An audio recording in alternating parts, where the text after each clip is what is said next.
오랜만에 성가대 헌신 예배를 드리면서 찬양을 들으니까 어때요? 좋아요? 음식으로 말하면 좀 맛이 좀 다르지요? 예. 수고해 주시는 성가대원들을 위해서 또 기도해 주시기를 바랍니다. 성가대 헌신 예배를 정말 모처럼 만에 드리게 되는데 성가대가 누구냐? 일반적으로 성가대 하면 국어사전적으로는 기독교에서 성가를 부르기 위해서 조직된 합창대 뭐 이런 식으로 설명을 합니다. 그럼 성가라는 게 뭐냐? 문자 뜻으로만 하면 거룩한 노래입니다. 뭐 신령한 노래 뭐 이렇게 말하기도 합니다. 근데 가톨릭에서는 주로 천주, 천신, 성인 이런 사람들을 칭송하는 음악을 성가라고 말합니다. 그런데 우리 기독교에서는 하나님의 영광과 예수 그리스도의 구원의 은총을 칭송하는 노래들을 성가라고 말합니다. 이제 근래에 와서는 이제 불교에서도 참불가라는 노래를 만들어 가지고 우리 성가대처럼 사람들이 노래를 부르게 되니까 이제는 기독교에서는 이제 성가대라는 말 말고 찬양대라고 부르는 게 좋겠다, 그렇게 말하는 필요성도 생겼습니다. 성가대를 찬양대라고 부른다고 해서 그 찬양대의 모든 노래가 다 하나님께 연락되거나 하나님을 기쁘시게 하는 것은 아닙니다. 이름만 바뀌는 것이 아니라 믿음이 수반되어야 된다고 말할 수 있습니다. 얼마나 연습을 많이 하고 얼마나 잘 불러야 하나님을 기쁘시게 할 수 있겠습니까? 오늘 본문이 우리에게 그것을 가르쳐주고 있습니다. 그래서 오늘은 여호와를 찬송하라는 제목으로 잠깐 말씀을 상고하려고 합니다. 오늘은 성가대원들이 주인공인데 칠판에다 쓰면 성가대원들이 하나도 못 볼 것 같아서 지금 고민 중입니다. 오늘 본문의 말씀을 보면 역사적인 배경을 보면 유다 왕 여호사밧 시대에 있었던 일을 말합니다. 20장 1절 말씀을 한번 보시죠. 20장 1절 말씀 우리 다 같이 봉독합니다. 그 후에 모압 자손과 암몬 자손들이 마온 사람들과 함께 와서 여호사밧을 치고자 한지라. 모압, 암몬 자손 그리고 마온의 사람들이 여호사밧을 치기 위해서 모였다는 것입니다.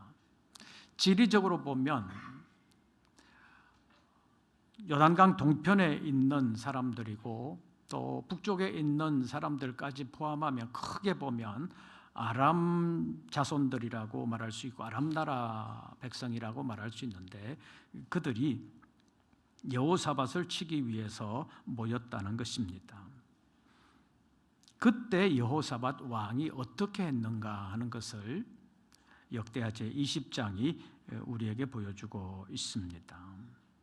여호사밧 왕은 이스라엘 역사 가운데 여러 왕들 가운데 아주 선한 왕으로 알려져 있습니다. 그래서 몇 안 되는 왕들 가운데서 그래도 하나님의 칭찬을 받은 사람들 가운데 한 사람입니다. 그런 그에게도 책망받을 일이 몇 가지 있기는 했습니다. 우선은 이스라엘 나라에 성전이 완공되고 난 후에도 산당을 없애지 않았다는 것입니다. 이 산당이 주로 우상 숭배와 관련이 되어 있었었는데 그 산당을 완전히 폐하지는 않았다는 것인데 성전이 완공되기 전까지는 산당이 하나님을 제사하는 데도 쓰이기는 했습니다. 그러나 이스라엘 백성들의 신앙이 타락하게 되면서 산당은 주로 우상 숭배의 장소가 됐는데 신앙적인 개혁을 한다고 하는 여호사밧 왕도 그 산당을 다 폐하지는 못했습니다. 또 여호사밧 왕은 북쪽의 왕들과 조금 친하게 지내는 일이 있었습니다. 북쪽의 대표적인 악한 왕 아합이지요. 그 아합과 여호사밧이 함께 연합한 일이 있습니다. 길르앗 라못이라는 곳을 이 북쪽 아합 왕이 빼앗겼던 것을 다시 찾기 위해서 군대를 동원하려고 할 때 혼자 힘만으로는 안 될 것 같으니까 여호사밧까지 끌어들였던 것을 봅니다. 그래서 여호사밧이 올라가서 우리가 뭐 남이냐 그러면서 한편이 되어 싸우려고 하다가 이게 과연 하나님의 뜻에 맞나 그걸 물어보기 위해서 선지자를 불렀는데 오전에 잠깐 말씀드린 것처럼 시드기야와 미가야 이런 대표적인 선지자들이 서로 대결하는 듯한 모습을 보였던 것이 성경에 기록이 나와 있습니다. 그때 남쪽의 왕이 여호사밧입니다. 이제 그 후에도 이스라엘 왕 아하시아와 연합을 해서 경제적인 부흥을 좀 이루려고 했던 것이 있는데 그것도 하나님의 징계를 받아서 함께 건조했던 배가 파괴되면서 그 연합 사업도 완전히 망가지고 말았습니다. 그래서 연합이라고 하는 것이 다 좋은 것 같은데 누구와 연합하느냐가 굉장히 중요하다고 볼 수 있습니다. 완전히 신앙이 없는 또는 하나님을 대적하는 사람과 연합하게 되면 그것이 하나님을 기쁘시게 하지 못한다는 것입니다. 그렇다면 우리가 이 세상을 살면서 안 믿는 사람들과의 관계를 어떻게 해야 되느냐? 안 믿는 사람들을 주님 앞으로 인도하기 위한 전도 대상자로 삼고 그들의 마음문을 열기 위한 것으로는 괜찮지만 그것이 아니고 그냥 하나님을 떠나서 연합한다는 것은 아름답지 못하다는 것입니다. 그 대표적인 것이 바벨탑인 것을 우리가 잘 알고 있습니다. 바벨탑을 짓기 위해서 모든 백성들이 연합했습니다. 하나가 되어서 열심히 일을 했습니다. 하나 되는 것은 좋은 것 같지만 하나님을 떠난 하나에 하나님을 대적하는 일이 생기게 되는 것입니다. 그래서 무조건 하나 된다고 좋은 것이 아니라 그리스도 안에서 신앙 안에서 하나님을 기쁘시게 하는 연합이 되어야 하나님께 복을 받는 일이라고 볼 수 있습니다. 그런데 여호사밧 왕이 대체적으로 보면 하나님께 칭찬을 받는 왕, 다윗을 이어서 하나님을 기쁘시게 하는 왕으로 인정을 받았던 사람인데 그가 오늘 본문에 보면 모압 자손과 암몬 자손과 마온의 몇 사람이라고 되어 있는데 사실은 숫자적으로 몇 사람이 아닙니다. 많은 사람들이 함께 왔습니다. 오늘 역대하 20장 말씀 가운데서 12절 말씀을 한번 보시죠. 그들이 왔을 때 성전에 올라가서 여호와께 기도하는 장면이 나오는데 그 내용 가운데 12절 말씀 보시지요. 12절 우리 다 같이 봉독합니다. 우리 하나님이여 그들을 징벌하지 아니하시나이까 우리를 치러 오는 이 큰 무리를 우리가 대적할 능력이 없고 어떻게 할 줄도 알지 못하옵고 오직 주만 바라보나이다. 우리를 치러 오는 어떤 무리? 큰 무리라고 말하고 있습니다. 우리를 치러 오는 큰 무리. 이것을 보면 모압 자손, 암몬 자손, 마온 사람들이 그냥 한두 명이 아니라 어쩌면 헤아릴 수 없을 만큼 여호사밧 왕이 정신을 차릴 수 없을 만큼 많은 사람이 대적해 왔다는 것입니다. 그러니까 지금의 전쟁은 무기의 성능전이라고도 볼 수 있는데 옛날 전쟁은 주로 인해 전술이잖아요. 숫자 많으면 그리고 덩치 크면 이길 수 있는 확률이 가장 큰 전쟁이 옛날 전쟁입니다. 멀리 가지 않아도 우리 6.25 전쟁 때 북한군에게 완전히 밀려가지고 낙동강 전선까지 밀렸잖아요. 지금의 경상도 지방 그것도 북도의 일부는 날아가고 경상북도 일부와 남도 그것만 겨우 남아 있었습니다. 그런데 다시 전열을 정비하고 유엔의 도움을 받아서 올라가게 되었을 때 누가 내려왔어요? 중공군이 내려왔잖아요. 흔히 말하는 인해 전술로 아무리 죽여도 끝없이 내려오는 중공군을 어떻게 막을 수 없어서 다시 밀려온 것이 전쟁이 교착 상태에 빠지게 된 주 요인이라고 볼 수 있습니다. 오전에 잠깐 말씀드리면서 시간이 없어서 말씀을 못 드렸는데 6.25 전쟁 시작할 때만 해도 우리는 전차가 없어가지고 북한의 전차가 내려올 때는 소총으로 쏴도 안 되고 기관총으로 쏴도 안 되고 대포로 쏴도 안 되고 그래서 전차만 오면 도망갔다 그러잖아요.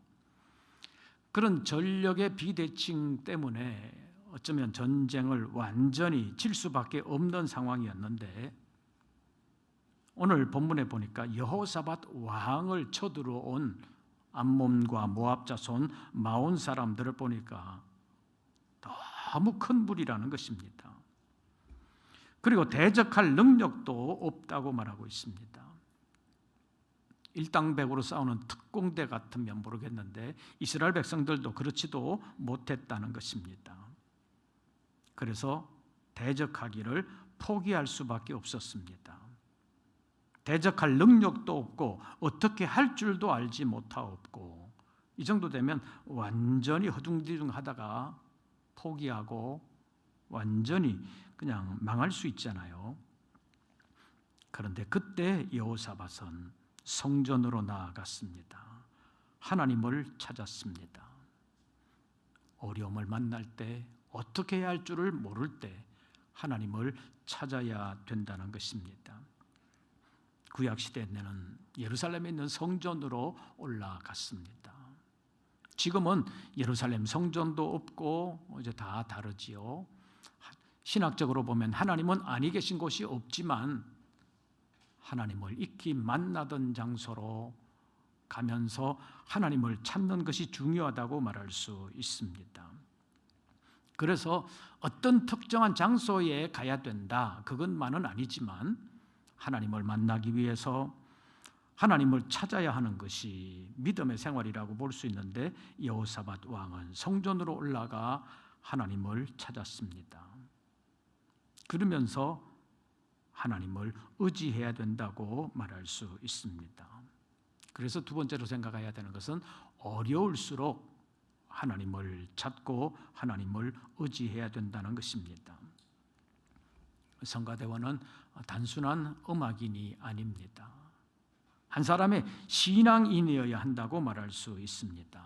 왜냐하면 그 음악 자체가 일반적인 음악이 아니라 하나님을 찬송하는 음악이기 때문입니다. 그래서 자신의 신앙이 음악이라는 것을 통해서 나와야 진정한 찬양이라고 말할 수 있습니다. 일반적으로 사람들은 고난 앞에 서게 되면 마음이 약해지기가 쉽습니다. 그래서 고난이 찾아오게 되면 일반적으로 믿음이 있는 사람들은 하나님을 찾습니다. 하나님을 찾는데 찾아보다가 안 되는 것 같으면 하나님 찾는 것을 포기하고 다른 신을 찾거나 다른 사람을 찾는 경우도 종종 보는 것입니다. 그러나 성경을 통해서 하나님은 말씀하시기를 하나님은 창조주이실 뿐만 아니라 우리의 구원자가 되시기 때문에 하나님을 찾는 자에게 함께 하신다고 말씀하고 있습니다. 하나님은 피조물들이 어려움을 당할 때 나 몰라라 하는 분이 아닌 것을 성경이 보여주고 있습니다. 그래서 하나님을 찾아야 합니다. 하나님을 언제 찾아야 돼요? 언제 찾아야 돼요?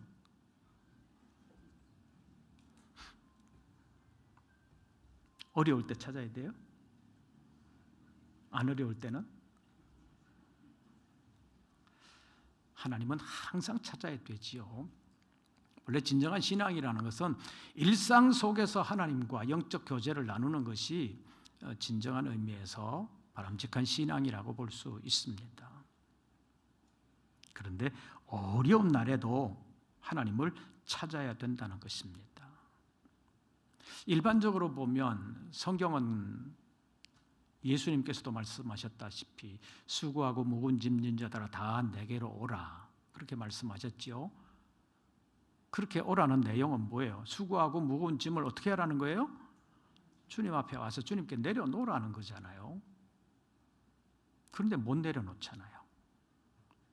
그걸 안고 있으면서 안 도와준다고 계속해서 불평하는 것이 일반적인 사람들의 특징입니다. 온전히 내려놓으면 그거에 대해서 신경 안 써야 되는데 주님이 알아서 하시겠지라고 다 맡겨야 되는데 그건 못 맡긴다는 것입니다. 그래서 내가 계속해서 걱정하면서 안 도와준다고 불평할 때가 있습니다. 어려운 날 주님을 찾아야 되는 것입니다. 시편 50편에 있는 말씀을 보면 환난 날에 나를 부르라고 말씀하셨습니다. 내가 너를 건지리니 내가 나를 영화롭게 하리로다. 하나님을 찾고 하나님을 의지해야 합니다. 이것이 우리의 믿음으로 나타나야 진정한 찬양을 할 수 있다고 말할 수 있습니다. 그런데 오늘 본문 말씀에 보면 또 한 가지를 말씀하고 있습니다. 20절 말씀 보시죠. 상반절을 제가 보면 하반절은 여러분들이 읽어주시기를 바랍니다. 이에 백성들이 아침에 일찍이 일어나서 드고와 돌로 나가니라. 나갈 때 여호사밧이 서서 이르되 유다와 예루살렘 주민들아 내 말을 들을지어다. 그 다음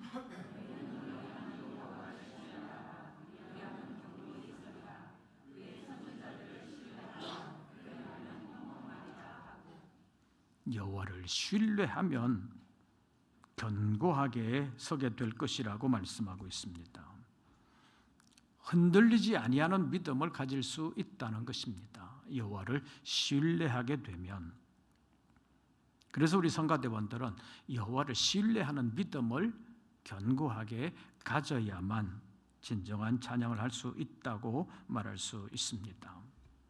성가대원들 가운데 오늘 나오기 전에 좀 기분 나쁜 일 있는 사람 있었어요? 아침에 기분 나쁜 일이 있으면 찬양이 제대로 돼요? 안 돼요? 잘 안 되잖아요. 일반적으로 잘 안 돼요. 그런데 오늘 본문에 있는 말씀을 보면 너희 하나님 여호와를 뭐하라? 신뢰하라. 그리하면 어떻게 되리라? 견고히 서리라. 좀 기분 나쁜 일이 있거나 어려움이 있어도 여호와를 신뢰하면 어떻게 서리라? 견고히 서리라. 우리 성가대원들 기분에만 너무 좌우되는 것이 아니라 물론 사람이기 때문에 기분 나쁜 일이 있거나 어려운 일이 있으면 찬양하기가 쉽지는 않아요. 그러나 여호와를 신뢰하면 어떻게 서리라? 견고히 서리라. 여호와를 신뢰하는 믿음을 가지고 기분이나 어떤 환경에 흔들리지 아니하고 견고하게 설 수 있는 우리 성가대원들 다 되시기를 바랍니다. 우리 모든 성도들도 마찬가지입니다.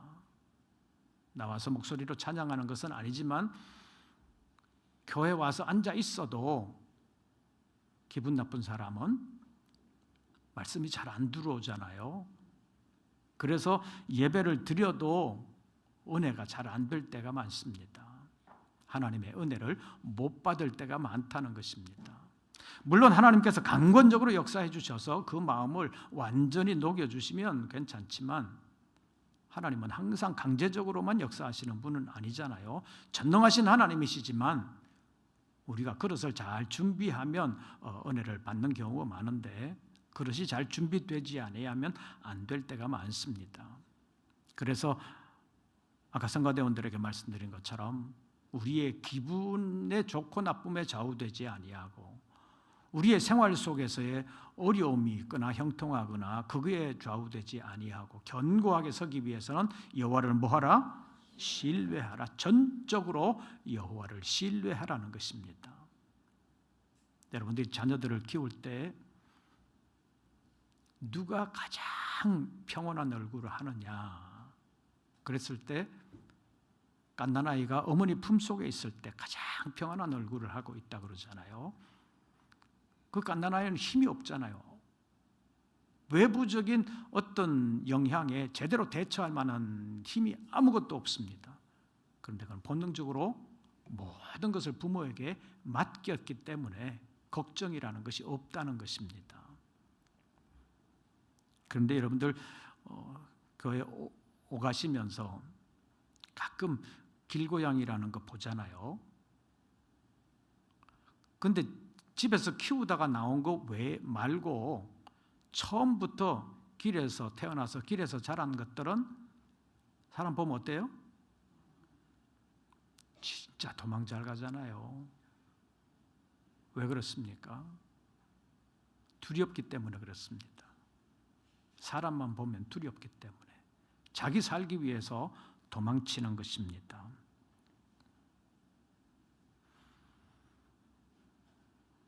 그것은 큰 고양이나 새끼 고양이나 마찬가지입니다. 사람이 험난한 이 시대를 살아가는 동안 하나님을 전적으로 신뢰하고 하나님께 맡기면 어떤 환경에서도 견고하게 설 수 있지만 그렇지 않으면 불안한 마음 금할 수가 없습니다.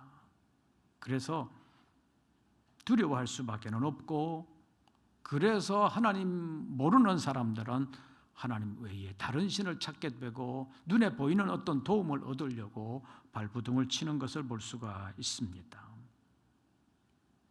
그런데 본문은 여호와를 신뢰하라고 여호사밧의 입을 통해서 말씀하고 있습니다. 또 한 가지, 여호와를 신뢰할 뿐만 아니라 그의 누구를 신뢰하라? 그의 선지자들을 신뢰하라. 하나님의 말씀을 전하는, 어쩌면 하나님과 우리 사이에 중보자의 역할을 했던 그 선지자들을 신뢰하라고 말씀하고 있습니다. 물론 오전에 말씀드린 것처럼 거짓 선지자들이 있습니다. 거짓 선지자들은 잘 분별하고 따라가면 안 되겠지만 진짜 하나님의 선지자들은 뭐하라? 신뢰하라. 그리하면 어떻게 되리라? 형통하리라. 하나님께서 직접 나타나셔서 직접 말씀하실 수도 있고 직접 역사하실 수도 있지만 선지자들을 통해서 하나님의 뜻은 이것이다 라고 말씀해 주시는 경우가 상당히 많고, 구약시대 때도 대부분이었다고 할 정도로 하나님께서 선지자들을 세우시는 목적이 크기에 있었기 때문에 그 선지자들을 신뢰하는 것이 하나님을 신뢰하는 것이라고 말할 수 있었습니다. 그래서 그의 선지자들을 신뢰하라. 그리하면 뭐하리라? 형통하리라. 요즘은 시대가 많이 바뀌었습니다.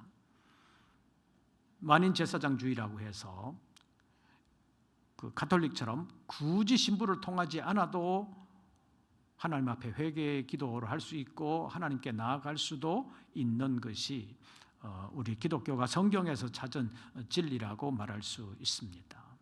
그것이 만인 제사장의 근본적인 뜻인데, 그럼에도 불구하고 요즘도 목회자들과의 관계가 제대로 되지 않으면 신앙 성장하기가 상당히 힘듭니다. 학생들 공부할 때 선생님이 꼴보기 싫으면 그 과목 자체가 꼴보기 싫은 거예요. 공부하고 싶은 마음이 안 생기는 겁니다.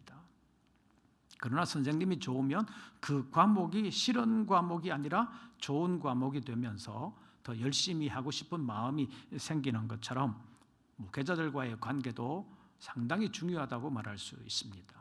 그래서 여호사밧은 여호와를 신뢰하라고 말하면서 그의 선지자들을 신뢰하라고 말하고 있습니다. 그래서 우리 교인으로서 교회 생활을 통해서 신앙생활을 하면서 하나님을 신뢰하지만 또 목회자들과 함께 또 신앙의 동료들과 함께 아름다운 신앙생활을 해 나갈 때 서로 신뢰관계가 쌓이게 되면 우리의 신앙생활이 훨씬 더 든든해진다고 볼 수 있습니다. 그 다음으로 중요한 것이 통일성과 화합이라고 말할 수 있습니다. 21절 전반절 말씀 보시죠. 백성과 더불어 의논하고 노래하는 자들을 택하여 무엇을 입히고? 거룩한 예복을 입히고, 또 어디에서 행진하며? 군대 앞에서 행진하며 여호와를 뭐하게? 찬송하여 이르기를 여호와께 감사하며 하세 그의 인자하심이 영원하도다 하게 하였더니. 역대상 23장에서도 다윗이 죽은 후에 이제 솔로몬 시대에 레위 자손들을 헤아리고 또 노래하는 사람들을 따로 헤아렸던 것을 기록으로 남겨놓고 있는데, 오늘 본문에 있는 말씀을 보면 여호사밧이 국가적인 어려움을 만났을 때 백성들과 의논을 하고 노래하는 자들을 위하여 무엇을 입히고 거룩한 예복을 입히고 통일성을 위해서 예복을 입혔습니다. 그리고 군대 어디에다 두었어요? 앞에 두어 선도하게 했습니다. 이제 군인들이 이 노래하는 사람들 뒤따라오면서 전쟁을 하게 했다는 것입니다.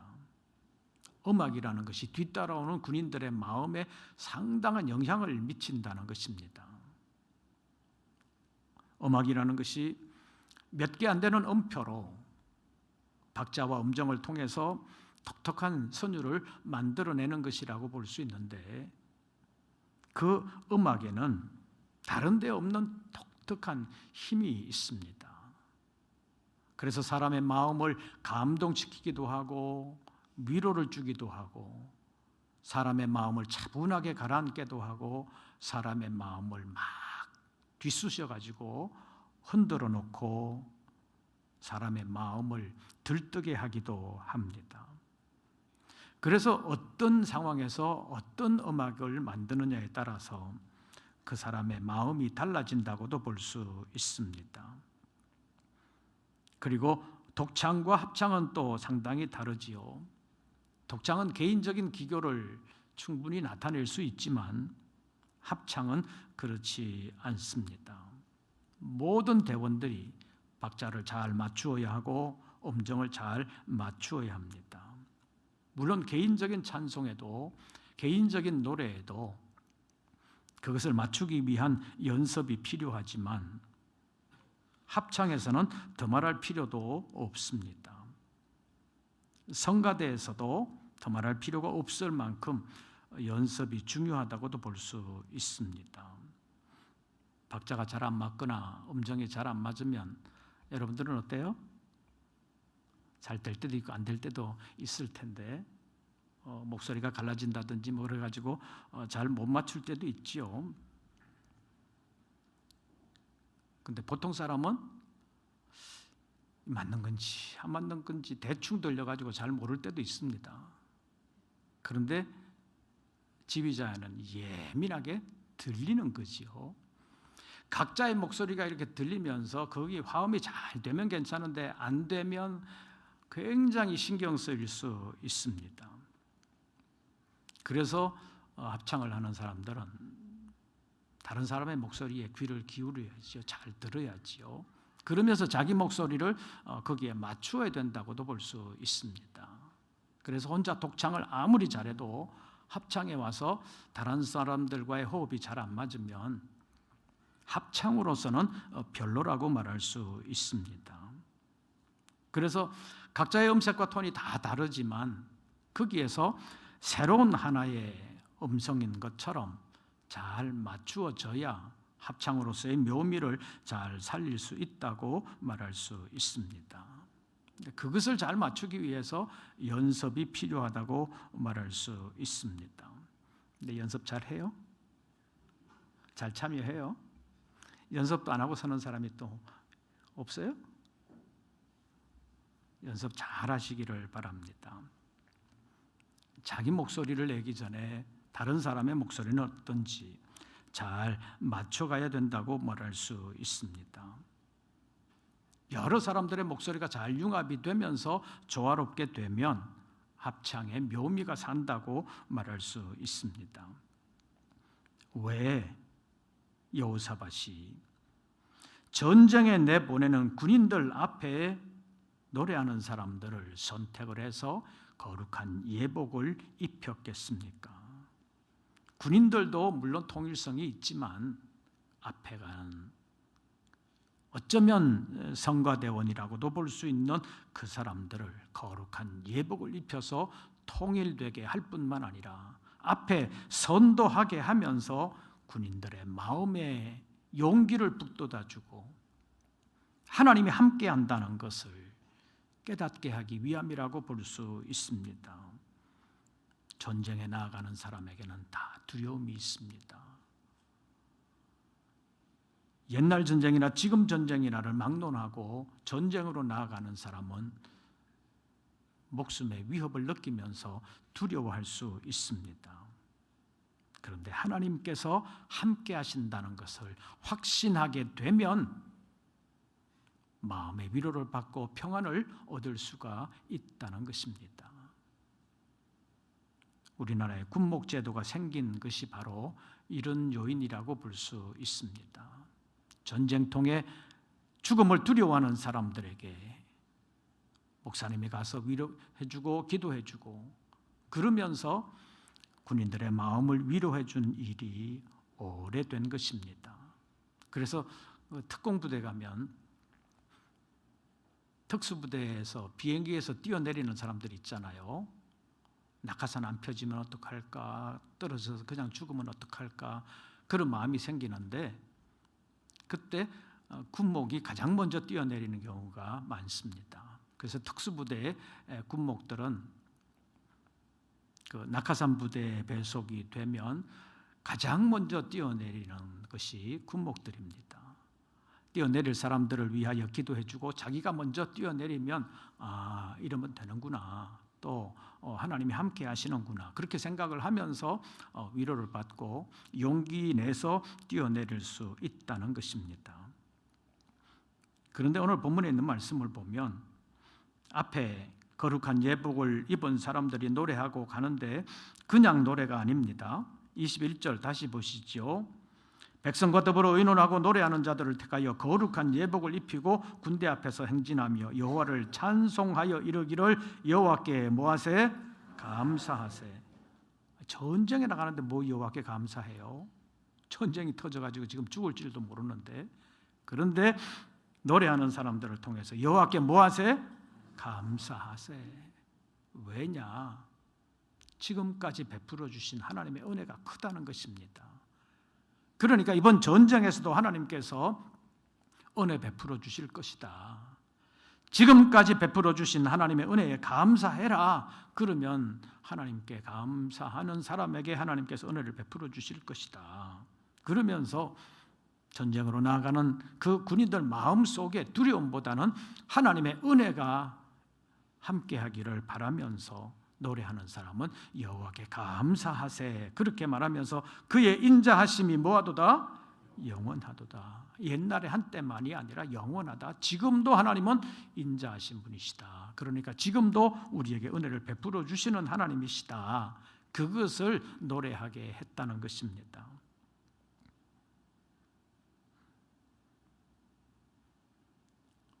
노래하는 사람들을 앞에 세운 목적이 바로 이것입니다. 그래서 일반적으로 교회에서 예배 때 찬양을 언제 해요? 설교하기 직전에 하잖아요. 직전에. 여기 전쟁에 나가면서 군인들 앞에서 여호와께 감사하세, 그의 인자하심이 뭐하도다? 영원하도다. 그것을 통해서 하나님의 은혜를 생각나게 하고 은혜 안에서 위로를 받고 새 힘을 얻을 수 있게 한 것처럼 성가대의 찬양이라는 것이 말씀을 전하기 전에 찬양을 잘 해가지고 백성들의 마음, 회중들의 마음을 은혜로 열어놓게 되면 하나님의 말씀이 잘 전해질 수 있는데 성가대가 죽을 써가지고 회중들의 마음이 안 열어지면 설교하는 사람도 힘들 수 있다고 말할 수 있습니다. 어쨌든 여호사밧 시대에 노래하는 사람들을 군대 앞에 보내어서 찬송하게 하면서 여호와께 감사하세, 그 인자하심이 뭐하도다? 영원하도다. 옛날에만이 아니라 지금도 하나님은 우리에게 은혜 베풀어 주시는 하나님이시다. 그것을 뒤에 따라오는 군인들이 알게 했다는 것입니다. 그래서 오늘날 성가대에게도 그런 기능도 있다는 것을 생각하시면서 성가대원들이 자기의 환경을 넘어서서 우리 모든 회중들에게 아름다운 영향, 영적 영향 잘 끼칠 수 있어서 우리 모든 성도들이 그로 말미암아서 마음문이 열리면서 하나님의 은혜에 동참할 수 있는 그런 복이 함께 하시기를 바랍니다. 거기에 하나님께서 역사해 주셨다는 것입니다. 22절 보시죠. 그 노래와 찬송이 뭐 될 때? 시작될 때. 본래 의미는 노래하는 사람들의 그 노래를 듣고 나아가는 군인들의 마음이 편안해지고 군인들의 마음이 용기를 얻게 하기 위해서 앞에 거룩한 예복을 입히고 하나님을 찬송하게 했는데, 그 찬송이 시작될 때 누가 역사해 주셨어요? 하나님이 역사해 주셨습니다. 물론 그 노래를 듣는 그 군인들의 마음에도 하나님께서 역사를 해 주셨겠지만, 그런데 오늘 본문의 경우에는 하나님께서 직접 역사해 주셨다는 것입니다. 찬송이 시작될 때 하나님께서 복병을 두어서 유다를 치러온 암몬 자손과 모압과 세일산 주민들을 치게 하셨다, 이렇게 말씀하고 있습니다. 어떻게 역사해 주셨느냐? 하나님만이 하실 수 있는 일로 역사해 주셨습니다. 제가 22절 보면 여러분들이 23절을 읽어주시기를 바랍니다. 그 노래와 찬송이 시작될 때에 여호와께서 복병을 두어 유다를 치러온 암몬 자손과 모압과 세일산 주민들을 치게 하심으로 그들이 패하였으니,